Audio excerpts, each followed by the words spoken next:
أعوذ بالله من الشيطان الرجيم. بسم الله الرحمن الرحيم.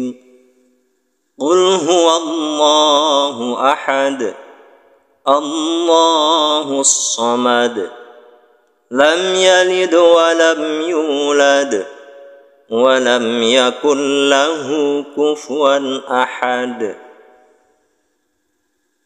Katakanlah, Dia Allah yang Maha Esa. Allah adalah Tuhan yang bergantung kepadanya segala sesuatu. Dia tidak beranak dan tidak pula diperanakkan, dan tidak ada seorang pun yang setara dengan Dia. Al-Ikhlas ayat 1 sampai dengan 4. Assalamualaikum warahmatullahi wabarakatuh. Alhamdulillahi rabbil alamin. Assalatu wassalamu ala asyrafil anbiya'i wal mursalin wa ala alihi wa ashabihi ajma'in. Rabbi syrah li sadri wa yassir li amri wahlul 'uqdatam min lisani yafqahu qawli, amma ba'd. Asyhadu an la ilaha illallah wa asyhadu anna Muhammadar Rasulullah. Allahumma salli ala sayyidina Muhammad wa ala ali sayyidina Muhammad. Alhamdulillah, sahabat belajar ngaji yang dirahmati Allah. Kembali nikmat hidup yang Allah berikan masih bisa kita nikmati, yang berupa nikmat sehat, nikmat rezeki, dan nikmat-nikmat yang tak bisa kita hitung satu persatu. Terutama nikmat iman dan Islam sebagai modal utama kita untuk selalu bisa dapat bersyukur dalam menerima segala takdir dari Allah Subhanahu wa Ta'ala. Salawat dan salam tentunya semoga selalu tercurah kepada baginda alam, habibana wa nabiyana wa maulana Muhammad sallallahu alaihi wasallam, juga kepada seluruh keluarganya dan para sahabat-sahabat, dan tentunya syafaat dari Rasulullah sallallahu alaihi wasallam ini kita nantikan kelak di yaumil akhir. Amin ya rabbal alamin. Sahabat belajar ngaji yang dirahmati Allah, dalam Islam tentu kita mengenal tentang istilah iman, Islam, dan ihsan.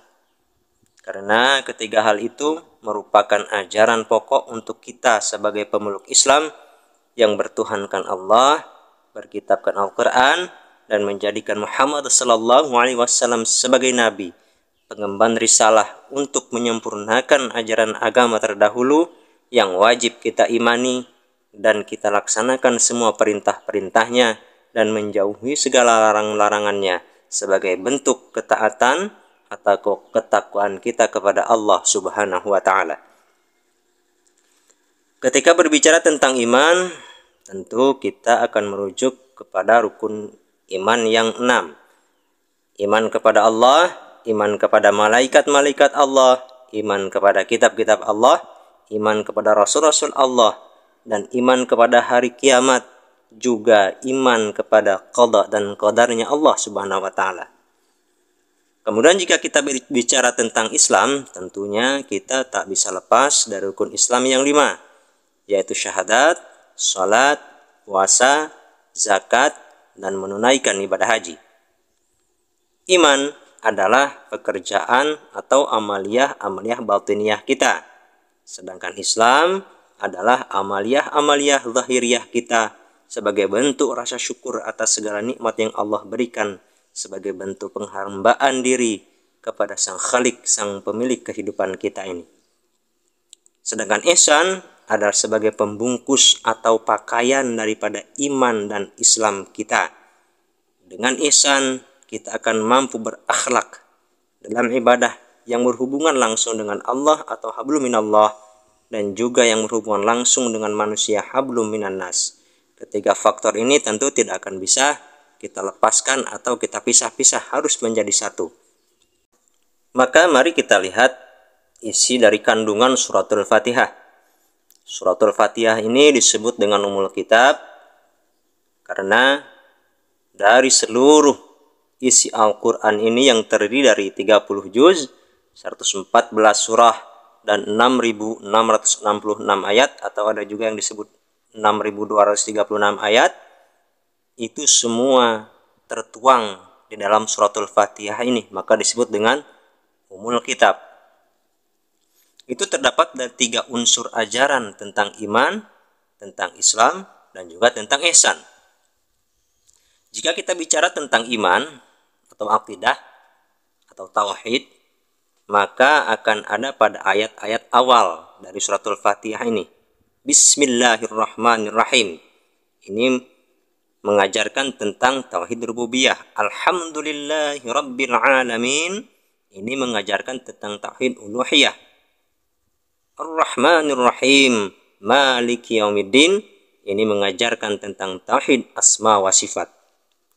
Kemudian ajaran tentang Islam itu terkandung pada ayat selanjutnya, yaitu iyyaka na'budu wa iyyaka nasta'in. Menerangkan bahwa amaliyah-amaliyah kita, sholat, puasa, zakat, menunaikan ibadah haji atau sedekah yang lain, itu ada dalam ajaran dalam suratul Fatihah ayat yang atau tentang iyyaka na'budu wa iyyaka nasta'in ini. Kemudian ajaran yang ketiga yaitu tentang ihsan, tentang akhlakul karimah. Itu ada pada ayat yang selanjutnya, ihdinas siratal mustaqim, siratal ladzina an'amta 'alaihim ghairil maghdubi 'alaihim waladdallin. Nah, ini yang akan kita garis bawahi tentang akhlak, bagaimana cara kita meminta kepada Allah agar selalu membimbing kita di jalan yang lurus kepada Allah, agar kita tidak pernah terpeleset dari jalan yang diridhoi oleh Allah Subhanahu wa taala. Nah, dalam berakhlak inilah yang sering kita sepelekan. Bisa jadi karena kekurang pahaman kita, atau bisa jadi juga karena kebiasaan yang sering kita dengar atau kita ucapkan.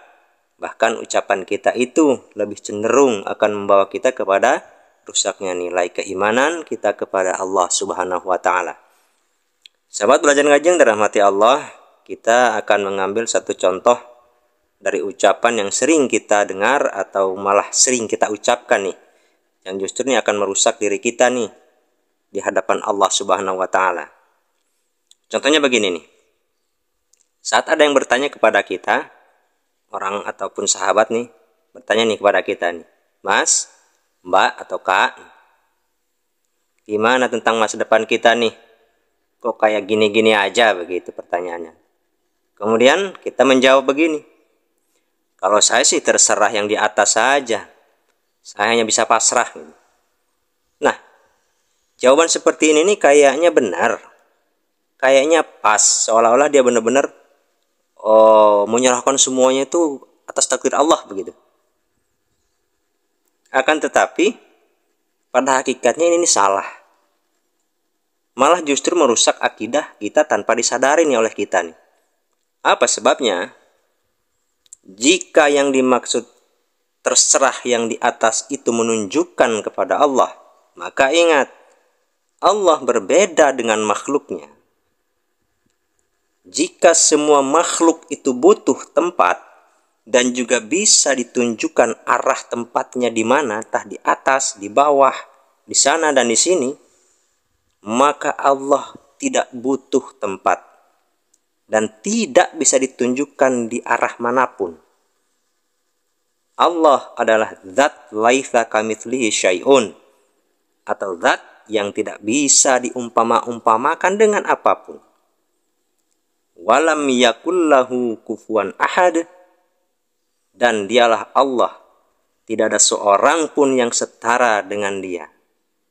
Dan Allah memiliki sifat mukhalafatul hawadits, yaitu berbeda dengan sesuatu yang baru. Siapa yang baru itu? Semua ciptaan Allah yang berupa makhluk, termasuk manusia. Jadi tidak pas kalau kita menyatakan ya gimana yang di atas aja begitu.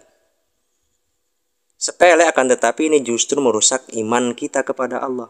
Akhlak kita kepada Allah tidak ada, hancur. Nah, untuk itu sahabatku yang dirahmati Allah, mari kita belajar bersama-sama untuk menjaga akhlak ucapan kita, tindakan kita kepada Allah Subhanahu wa taala, agar senantiasa kita ini berusaha semaksimal mungkin menjaga iman Islam kita yang kita bungkus dengan akhlakul karimah kita. Karena kedudukan akhlak itu ada di atas ilmu. Iblis itu sangat berilmu, akan tetapi ditutup oleh Allah hatinya dari akhlak, sehingga titik noda dalam hatinya yang berupa takabur, sombong, iri hati, dan lain-lainnya itu menjadi masalah bagi si iblis, dan bisa juga menjadi masalah untuk diri kita sendiri. Wallahu a'lam bishawab. Demikian sharing bersama kita. Jika ada ucapan yang kurang berkenan, saya mohon maaf yang sebesar-besarnya. Astaghfirullahaladzim. Saya tutup. Wassalamualaikum warahmatullahi wabarakatuh.